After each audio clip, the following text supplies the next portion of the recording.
Perkenalkan, kami dari kelompok 5 kelas 63401 ingin menjelaskan tentang isi makalah kami, yaitu analisis strategi penganggaran pemasaran dalam meningkatkan efisiensi operasional studi kasus PT Unilever Indonesia Tbk. Baik, di sini saya akan mempresentasikan Project Based Learning mata kuliah penganggaran perusahaan dengan judul Analisis Strategi Penganggaran Pemasaran dalam Meningkatkan Efisiensi Operasional Studi Kasus pada PT Unilever Indonesia Tbk. Di sini ada background of study, jadi di mana pembangunan ekonomi ini sangat kuat dalam persaingan ekonomi, menuntut para manajemen untuk melaksanakan seluruh fungsinya secara optimal dan memastikan struktur operasional yang efektif serta memantau penerapan kegiatan perusahaan sesuai dengan rencana. Sebagaimana perusahaan multinasional, Unilever telah mengembangkan strategi manajemen operasional yang efektif untuk meningkatkan efisiensi dan produktivitas. Melalui pemanfaatkan teknologi mutakhir dan sistem informasi yang terintegrasi, Unilever mampu memantau serta mengelola seluruh proses mulai dari produksi, distribusi, hingga pemasaran secara lebih efisien. Pendekatan ini memungkinkan perusahaan untuk meningkatkan mutu produk, menekankan biaya operasional, dan meningkatkan kepuasan pelanggan. Saya Sinta Amalia Kartiwa ingin menjelaskan tujuan dan manfaat dari analisis strategi penganggaran pemasaran dalam meningkatkan efisiensi operasional pada PT Unilever Indonesia. Tujuannya adalah: 1. Menganalisis secara sistematis proses penganggaran pemasaran yang diterapkan oleh PT Unilever Indonesia. 2. Menelaah strategi keuangan pemasaran yang digunakan pada perusahaan dalam mendukung efisiensi dan efektivitas operasional. 3. Untuk memahami peran penting strategi keuangan dan penganggaran pemasaran dalam mendukung perencanaan dan pengendalian keuangan perusahaan. 4. Mengidentifikasi keterkaitan antara strategi keuangan dan pemasaran dengan pencapaian efisiensi dan kinerja operasional. Manfaatnya adalah dapat memberikan kontribusi bagi pengembangan ilmu pengetahuan pelaku bisnis manajemen keuangan, khususnya mengenai sistem penganggaran pemasaran dan kaitannya dengan efisiensi operasional perusahaan, dan menjadi referensi akademik yang baik bagi para penulis, mahasiswa, atau pembaca lain. Metode pengumpulan data ada 4, yaitu yang pertama, studi pustaka atau library research. Penulisan mengumpulkan data sekunder dari berbagai sumber seperti buku, jurnal ilmiah, artikel, dan laporan keuangan yang relevan dengan sistem penganggaran pemasaran serta strategi keuangan. Sumber-sumber ini digunakan untuk memperkuat landasan teori dalam penelitian ini. Yang kedua itu ada dokumentasi. Data diperoleh melalui dokumen resmi yang diterbitkan oleh PT Unilever Indonesia seperti laporan tahunan, laporan keuangan, serta informasi tersedia di situs resmi perusahaan dan Bursa Efek Indonesia. Yang ketiga itu ada studi kasus. Penelitian ini menggunakan pendekatan studi kasus terhadap PT Unilever Indonesia untuk menganalisis secara lebih mendalam sistem penganggaran pemasaran yang diterapkan. Yang terakhir itu ada analisis tren. Metode yang digunakan untuk penelitian ini adalah analisis tren yang data biaya pemasaran di mana arah pergerakan data PT Unilever Indonesia di masa depan diperkirakan dengan memperhatikan data historis yang terjadi sebelumnya, yang bertujuan untuk mengidentifikasi pola. Penganggaran pemasaran merupakan rencana keuangan yang mengestimasikan pengeluaran untuk aktivitas pemasaran perusahaan dalam jangka waktu tertentu. Rencana ini memudahkan perusahaan untuk memutuskan berapa banyak yang akan dihabiskan untuk berbagai kegiatan pemasaran seperti iklan, promosi, dan lain-lain. Lalu berikutnya kita masuk ke pembahasan. Nah, di sini ada data penganggaran pemasaran PT Unilever Indonesia Tbk. Bisa kita lihat pada tabel ini ditampilkan data biaya pemasaran PT Unilever Indonesia Tbk selama periode tahun 2020 hingga 2024. Nah, dari data tersebut kita dapat melihat bahwa penjualan bersih perusahaan itu mengalami penurunan dari 42,97 triliun pada tahun 2020 menjadi 35,14 triliun di tahun 2024. Namun di sisi lain, biaya pemasaran justru mengalami peningkatan dari 8 triliun pada tahun 2020 menjadi 9,12 triliun pada tahun 2024. Nah, akibatnya tuh persentase biaya pemasaran terhadap penjualan bersih pun ikut meningkat secara signifikan dari 18,63% di tahun 2020 menjadi 25,96% di tahun 2024. Ini menunjukkan bahwa perusahaan terus meningkatkan alokasi anggaran untuk kegiatan pemasaran meskipun pendapatannya mengalami penurunan. Lalu berikutnya ada analisis tren biaya pemasaran. Bisa kita lihat grafik ini menggambarkan tren penurunan penjualan bersih yang terjadi secara bertahap selama 5 tahun terakhir, serta tren kenaikan biaya pemasaran pada periode yang sama. Penurunan penjualan ini bisa mencerminkan adanya tekanan pasar serta perubahan perilaku konsumen di tengah persaingan yang semakin ketat dalam industri barang konsumsi. Sementara itu, peningkatan biaya pemasaran menunjukkan bahwa perusahaan juga mengambil langkah proaktif untuk menjaga brand awareness, loyalitas pelanggan, dan pangsa pasar. Hal ini dilakukan melalui intensifikasi aktivitas promosi dan distribusi.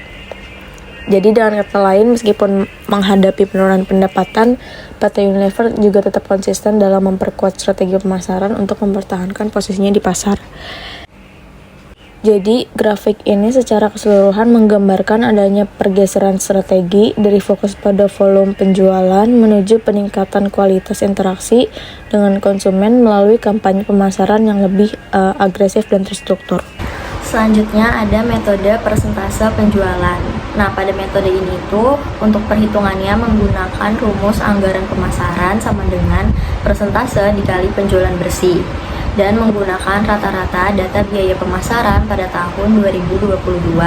PT Unilever Indonesia Tbk ini mencatat penjualan bersih sebesar 41,22 triliun dan jika perusahaan menetapkan alokasi pemasaran sebesar 20% dari penjualan bersih pada tahun 2022, maka biaya pemasaran sama dengan 20% dikali dengan 41,22 triliun dan hasilnya itu 8,244 triliun. Nah, selanjutnya itu ada metode sesuai kemampuan. Untuk perhitungannya di sini kita juga menggunakan rumus. Rumusnya itu ada anggaran pemasaran sama dengan laba bersih dikurang dengan kebutuhan dana lain seperti dividen, investasi ataupun dana yang lain-lainnya. Dan pada data yang digunakan ini laba bersihnya itu sebesar 5,37 triliun dan kebutuhan dana lainnya itu sebesar 3,50 triliun. Maka untuk perhitungannya sesuai rumus yang tadi yaitu anggaran pemasaran sama dengan 5,37 triliun dikurangi dengan 3,50 triliun dan hasilnya itu 1,87 triliun. Nah, untuk metode selanjutnya juga ada metode tujuan dan tugas atau Objective and Task Method. Di sini ada tabelnya, ada tabel aktivitas perusahaan PT Unilever Indonesia Tbk, yaitu ada iklan TV dan digital sebesar 2.500, ada promosi penjualannya sebesar 3.000, kegiatan brandingnya sebesar 1.000, dan distribusi dan sampling produknya itu 1.200, serta ada riset dan analisis konsumen sebesar 300. Jadi total keseluruhan untuk biaya anggaran pemasarannya sebesar 8.000. Saya Ninda Nurikma Ramadhani di sini akan menjelaskan metode ROI, Return on Investment. Di sini dapat dilihat rumus metode ROI itu biaya pemasaran sama dengan keuntungan tambahan dibagi target ROI. Target ROI-nya itu sekitar 25% dan keuntungan tambahannya itu 2 triliun rupiah. Perhitungannya itu berarti anggaran pemasaran sama dengan 2 triliun dibagi 25% sama dengan 8 triliun. Metode ini menghitung anggaran penjualan berdasarkan investasi yang diharapkan menghasilkan tingkat pengembalian ROI dari kegiatan pemasaran. Target ROI PT Unilever Indonesia Tbk sebesar 25% dengan keuntungan tambahan laba sekitar 2 triliun pada tahun 2022. Metode trend moment dapat dilihat di tabel data pemasaran. Ada total biaya dan tahun. Karena menggunakan data 5 tahun terakhir, maka dapat dilihat dari tahun 2020 sampai 2024. Kemudian di tabel bawahnya ada tahun total itu Y X Y kali Y X pangkat 2. Nah, di sini tabel yang di atas ditaruh di bawah, X-nya itu karena 5 tahun terakhir dihitung dari 0, kemudian X-nya itu perkalian dari Y kali X, dan X2-nya itu X pangkat 2. Di total itu, keseluruhan itu, total Y-nya itu 42,2, X-nya 10, X kali Y-nya itu 88,21, dan X pangkat 2-nya 30. Kemudian untuk rumusnya dapat dilihat samanya itu Y sama dengan A tambah BX, sigma Y sama dengan N kali A tambah B sigma X. Untuk mencari sigma XY sama dengan A kali sigma Y tambah B kali sigma X pangkat 2. Di sini perhitungannya itu untuk mencari sigma Y itu sama dengan N kali A tambah B sigma X sama dengan 42,42 sama dengan 5A tambah 10B. Untuk mencari sigma X-nya itu berarti 88,21 sama dengan 10A tambah 30B.